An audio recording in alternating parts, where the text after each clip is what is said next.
"Don't open that drawer," the antique dealer said, gripping my arm with both hands. "Not here. Not where anyone can see. I had only come in to sell my late wife's old writing desk. My name is Gerald Whitmore. I'm 63 years old. And I live alone now, in the same house in Tamaki, Makaurau, Auckland, where my wife Diane and I raised 2 children, planted a lemon tree in the back garden, and argued about the color of the kitchen tiles for 11 years without ever repainting them. Diane passed away 4 months ago. Brain aneurysm, the doctor said. Sudden. No warning.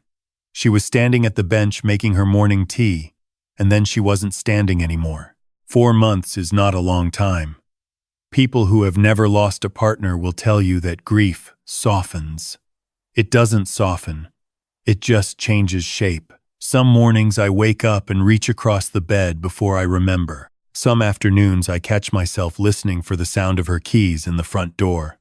And some evenings I sit at the kitchen table and stare at the lemon tree and feel absolutely nothing at all, which is somehow the worst of the 3.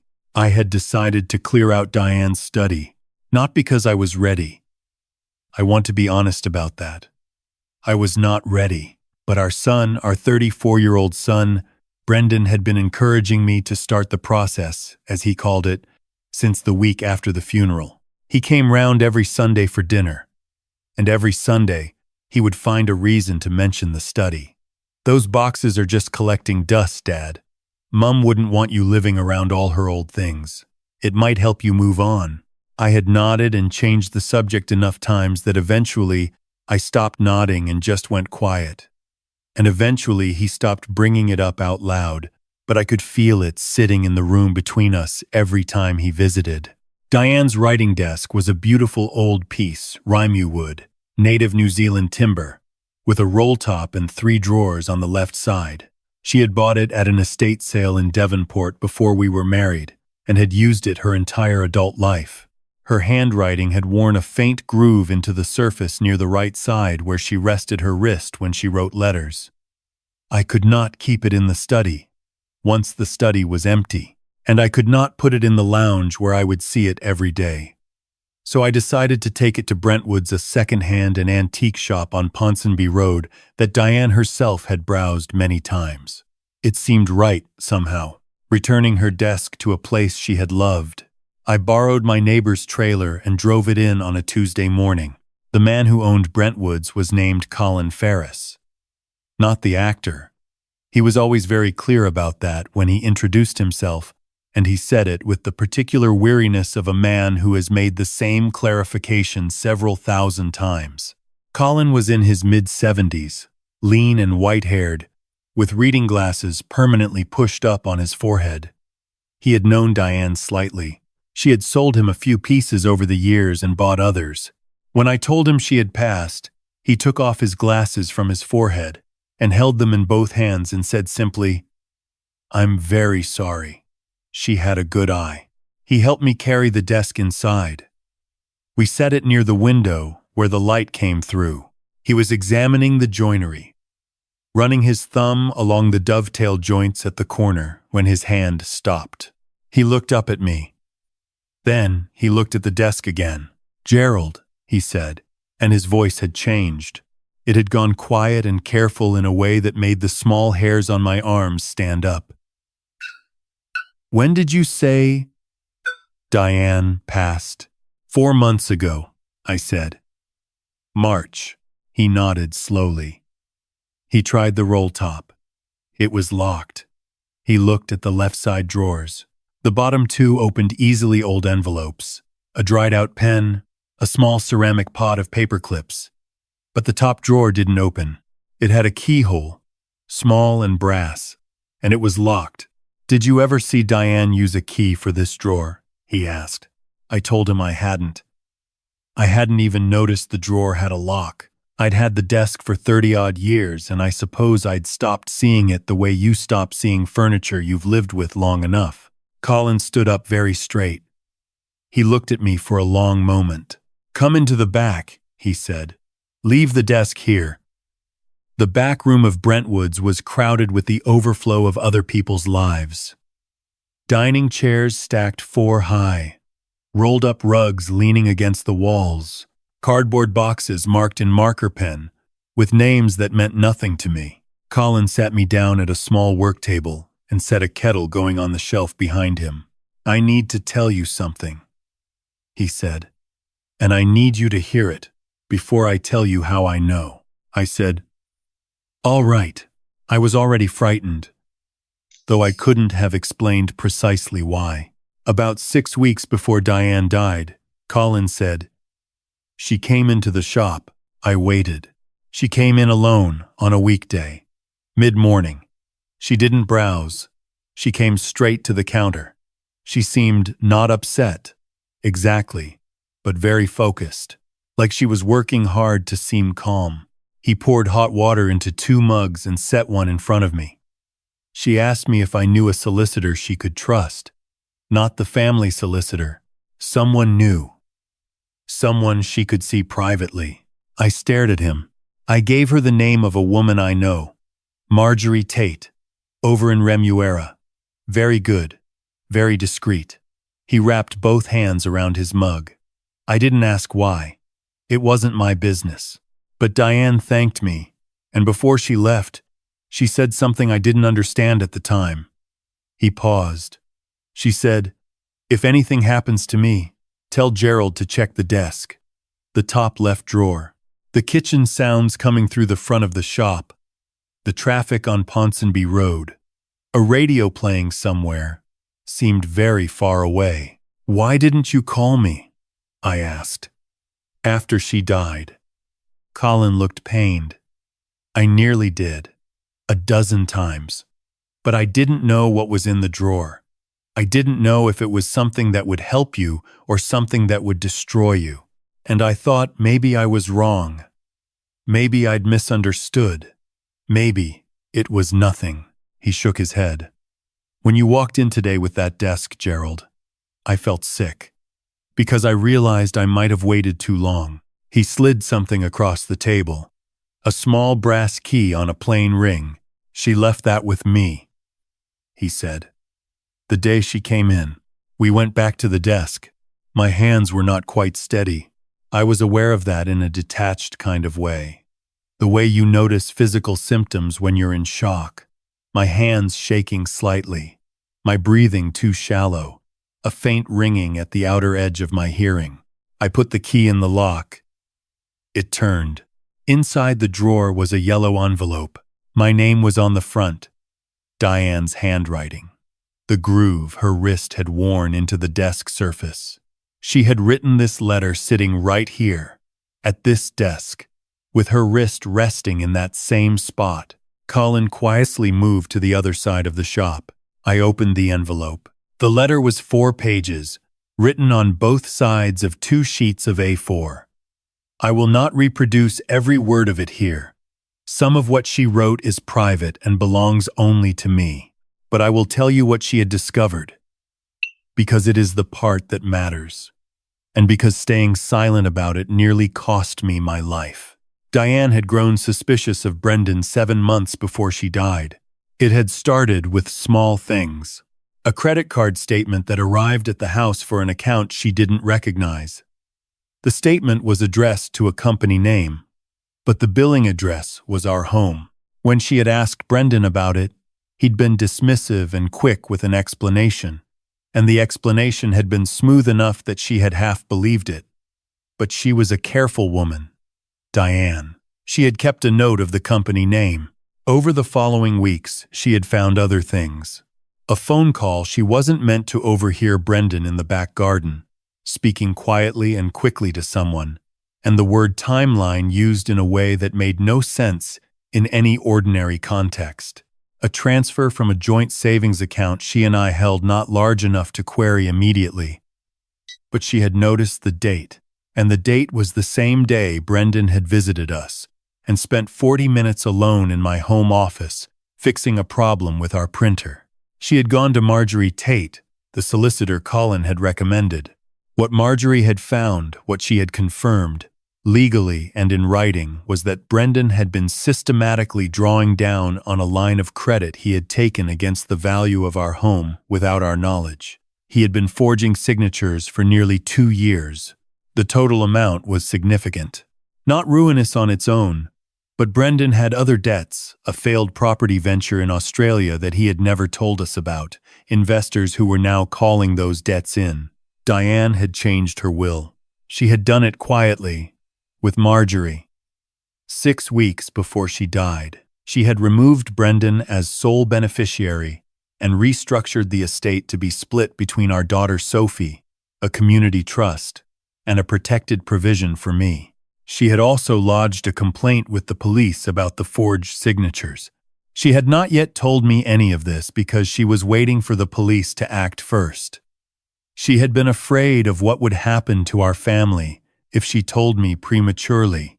She had been afraid she wrote this plainly that I would confront Brendan, that Brendan would destroy evidence, and that the whole case would fall apart.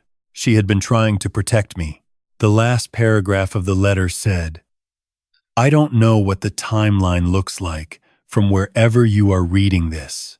I hope I am still there, and that you're finding this letter, because I finally got up the nerve to show you the drawer myself. But if something has happened, please call Marjorie first. Her number is below. Don't confront Brendan alone.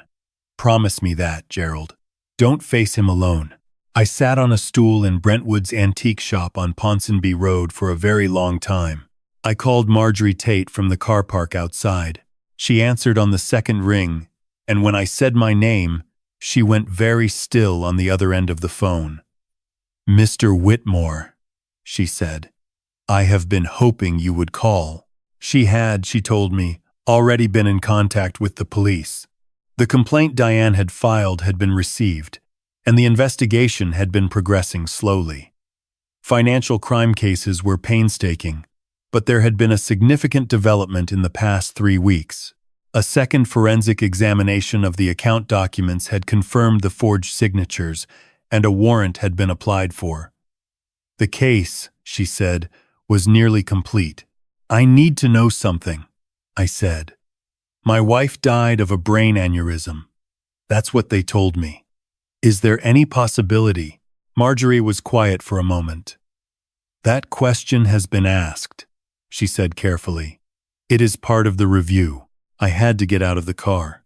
I stood in the car park with my hand against the roof of the trailer and breathed. I did not go home that night. I called my daughter Sophie, who lives in Wellington, and I told her I needed her to know something important, but that she needed to stay calm while I told her. She is 31 years old and works as a nurse, and she has a steadiness that Diane had too, that quality of going very still when things go wrong instead of loud and panicked. She stayed on the phone with me for 2 hours. She cried. I cried. Neither of us talked about Brendan by name for the first hour. We just talked about Diane. Then we talked about Brendan. Sophie told me something I hadn't known. She told me that, in the months before Diane died, Brendan had begun talking to Sophie about putting Diane in care. He had phoned twice, apparently, raising the idea that Diane was struggling, that she might be developing early cognitive decline, that it might be time to start thinking about arrangements. Sophie had pushed back and thought no more of it. Now she sat in silence on the phone for a long moment after she said it. He was building a case, she said. In case Mum said anything, he wanted people to think she was confused. I drove to Sophie's parents-in-law, who live in Takapuna, and I stayed there that night. I had already phoned Marjorie back and told her I was concerned about returning home. She told me not to go back until I had spoken to the detective assigned to the case. The detective was a woman named Senior Constable Yvonne Hakaraya from the Auckland City Financial Crimes Unit. I met her the following morning at the Takapuna police station. She was direct and thorough, and she told me what they knew. Brendan had been moving money for 26 months. The total was just over $300,000. The Australian investors had begun applying legal pressure 4 months ago, the same week Diane died. The timing, she said, was something they were taking very seriously. She also told me that while a natural cause of death in an otherwise healthy person was not unusual, the circumstances of Diane's discovery of the financial fraud, the timing of the death relative to the legal pressure on Brendan, and certain communications recovered from Brendan's phone had prompted the coroner to conduct a supplementary review. I would be informed of any findings. What kind of communications? I asked. She looked at me. Messages to a contact he called J that referred to a solution and a window, and in one message, the phrase, "It's been handled," sent 4 days after Diane died. I sat in a plastic chair in a police station in Takapuna, and I looked at the linoleum floor and I thought about my son as a little boy. 7 years old, sitting on the back steps eating a paddle pop, reaching up to hold my hand in car parks, calling me from his first flat in Christchurch to say the hot water wasn't working and that he missed Mum's cooking. I thought about what love costs when the person you gave it to turned it into something else entirely. Brendan came to the house 3 days later. He didn't know I knew. He came for Sunday dinner, the same way he had every Sunday for the past 4 months, arriving at 5:30, bringing a bottle of wine he hadn't chosen himself, sitting across from me at the kitchen table where we had sat together my whole life, and where Diane's chair still sat empty at the end. I was not alone. Sophie had flown up from Wellington. She sat at the table with us and said very little. Brendan seemed pleased to see her, or produced a good impression of it. I had worn a wire. Ivan Hakaraya had arranged it that morning. I had not slept.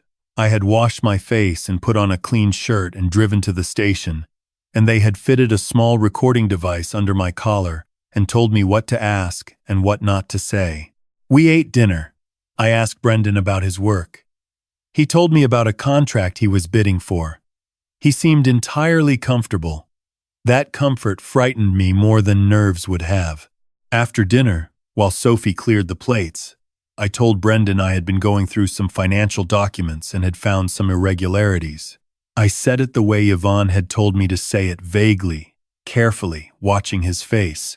Something shifted in his expression. Just a flicker. Then, it settled again.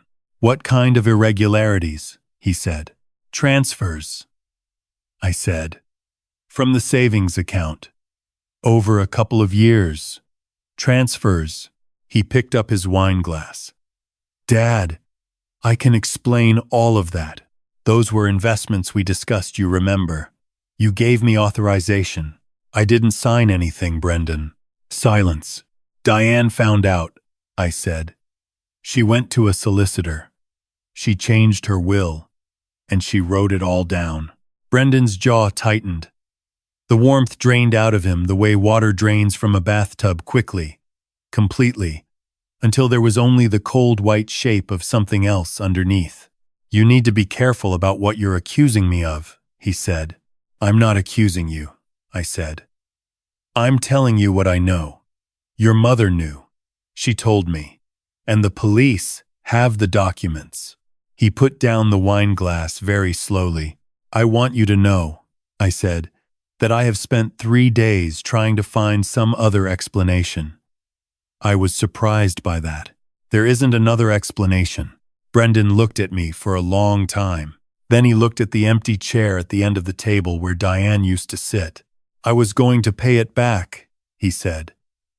"I just needed more time. I thought about Diane standing at the bench making her morning tea. I thought about the groove her wrist had worn into the desk. I needed you to know that I know," I said. "And I needed to say this to your face." I stood up. "You should go, Brendan. The police will be in touch in the morning." He left without another word. Sophie came back into the kitchen and stood in the doorway, and we looked at each other, and neither of us spoke for a very long time. The coroner's supplementary review found that Diane's aneurysm was a natural event. The reviewing pathologist found no evidence of foul play. I want to be honest about what I felt when Yvonne told me that it was not entirely relief. There was relief. But underneath, it was something harder and stranger. Because the truth was that Brendan had been stealing from us for 2 years while his mother was alive and had never once stopped. And whatever that phone message meant, it's been handled. We would never know for certain what he had in his mind in those days after she died. What we know is what he did. What the court established, clearly and on record. Brendan was charged with obtaining by deception, forgery, and fraud. He was convicted 7 months later. He received 4 years, of which he would likely serve 2. His lawyer mounted a case around the Australian investment losses being the catalyst, as if circumstances make the choice, as if a man's desperation belongs to you instead of to him. Marjorie Tite was as steady and skilled as Colin had promised. The estate was administered according to Diane's revised will. The house is mine. The lemon tree is still in the back garden. I have not spoken to Brendan since the night he left the kitchen. I received a letter from him 3 months after sentencing. I read it once. I did not reply. I wrote nothing across the envelope. I simply placed it in the drawer of Diane's desk, the top left drawer, the one with the brass lock, and I turned the key. Sophie visits every month. She stays in the back room and we watch the news and argue about whether the Warriors will ever get their act together. And she makes Diane's lemon pudding from the recipe card in the kitchen drawer, slightly wrong every time in a different way, and we eat it anyway. Colin Ferris at Brentwood's has become a friend. I call in sometimes on a Saturday morning. He doesn't ask me how I'm doing in that hollow way people do. He just makes tea and shows me whatever came in that week and talks about the history of furniture with an enthusiasm I find unexpectedly comforting. Last month he showed me a Corey writing desk from the 1930s. I stood in front of it for a long time. I didn't buy it, but I looked at it for a long time. There are things I have learned from this that I want to say plainly, because they are not comfortable thoughts, and I think they are more useful precisely because of that. The first is this: grief makes you vulnerable, and some people, even people you raised, even people you loved completely, will read that vulnerability as an opportunity. I do not say this to make you afraid of the people around you in times of loss. I say it to encourage you to keep your eyes open, even when keeping your eyes open is the hardest thing. The second is that Diane protected me by telling the truth in writing before she knew whether she would be able to tell me in person. She had a document. She had a solicitor. She had a plan. That is not paranoia. That is wisdom. If you are in a situation that feels wrong financially, personally, in any way, tell someone you trust. Put it in writing. Don't wait until you are certain. Certainty is a luxury that circumstances do not always provide. The third thing is harder to say. I have been asked by people who know this story whether I still love my son. I don't answer that question because I don't think the answer is simple enough to be useful to anyone. What I will say is this: love is not an excuse. Not for the person who receives it and uses it badly. Not for the person who gives it and looks away from what is being done. I looked away for too long from things I should have questioned. I called it trust. Some of it was trust. Some of it was just not wanting to know. Don't not want to know.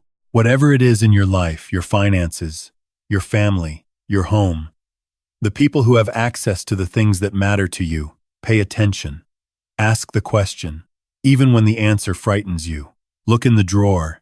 The truth is heavy, but it belongs to you. The lies that replace it are heavier, and they belong to someone else.